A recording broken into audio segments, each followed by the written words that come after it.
we haven't seen a trade yet this NBA season, and I think I know why. You see, Giannis may be available, and because of that, nobody wants to make any moves in the off chance they get a shot at him. The thing is, both he himself and the Bucks organization have said he isn't going anywhere. But the media loves to fake stuff for clicks, so why am I surprised about that? The thing is, at the end of the day, teams are truly holding on to the idea that maybe there's a 1% chance that they'll want to make any move until they know for sure. However, there are a few other NBA trade prospects I think will be on the move soon. It's just a matter of when. Welcome back to Wigs NBA. Make sure to subscribe so you do not miss out on any future videos and updates. Based off the play of Jalen Johnson, Trae Young is almost certainly going to be on a new team soon. The Hawks could try to integrate him with the offense still flowing through Johnson, but I just see that as very unlikely. Trae's strength is having the ball in his hands. He's never been an off-ball player. I truly think he'd be lost if he didn't have it. He's been linked to a possible point guard for the Wizards, and while I'm fine with the fit, I'm not fine with the assets that it'll take. And the developmental touches he'll take as well will be a problem. If the Wizards want to sign him when he hits free agency, that's a timeline I'm happier with, but I don't think the choice is to do that right now. I think it's a bad idea to do so right now. Another intriguing trade piece, in my opinion, is Ja Morant. A guy whose value just keeps dipping down further and further due to not only the on-court issues, but also the injuries. But additionally, the fact that the team just continues to play better when he's out versus when he's in. The Grizzlies probably just need to do a full rebuild, but they just won't commit to it. So maybe Ja can get some decent pieces to get together to get better with, and Ja could also have some career resurgence on a team, or maybe he's the second or third option. And he doesn't have to shoulder as much of the load, which I think is a big part of why he keeps getting injured. I think he's actually a good fit on a team like the Suns, for example. I think they have a great coaching staff, and that'll give him the right role to succeed. And then from there, we'll see where his career goes. He is very young still, and I think he's got an opportunity, but he needs to be on a team that enables him. The New Orleans Pelicans need to trade Zion Williamson right now. It's only a matter of time before he gets hurt again. We all know it. We've all been there. We've all seen it. He's playing really well. He's not getting injured, so the time is now and now only. Now, will he get you much? No, he won't. No chance. But I think a rebuilding team could take him on as a possible project to see if he's worth keeping after a couple of years.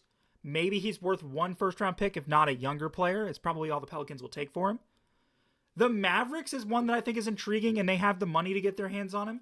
They'd have to send AD back home in the deal, but you know what? At the end of the day, he started his career there.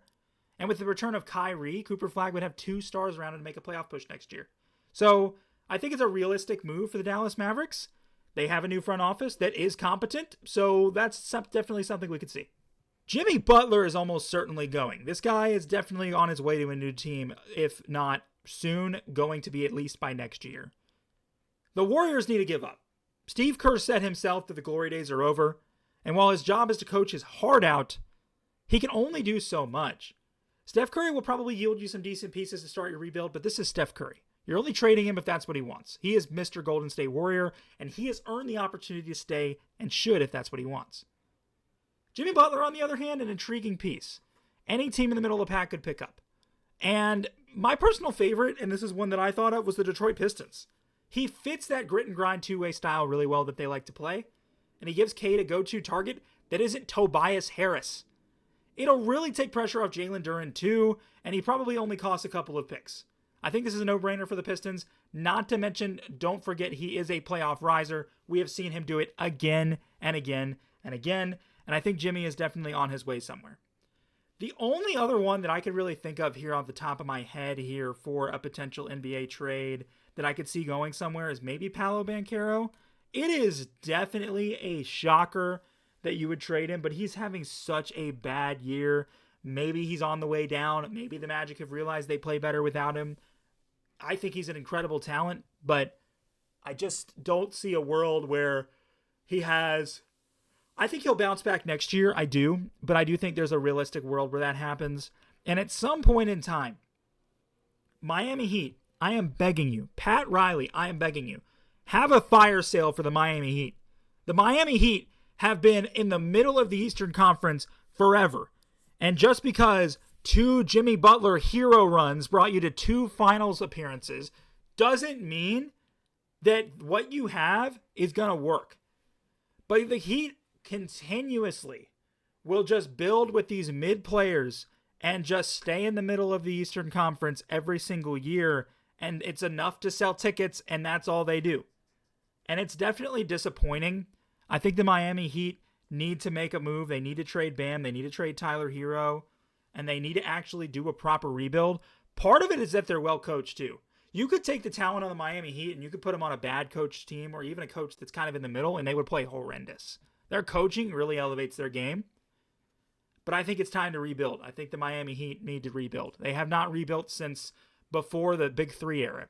And that's awesome. And that's a great level of longevity, right? Doesn't matter though.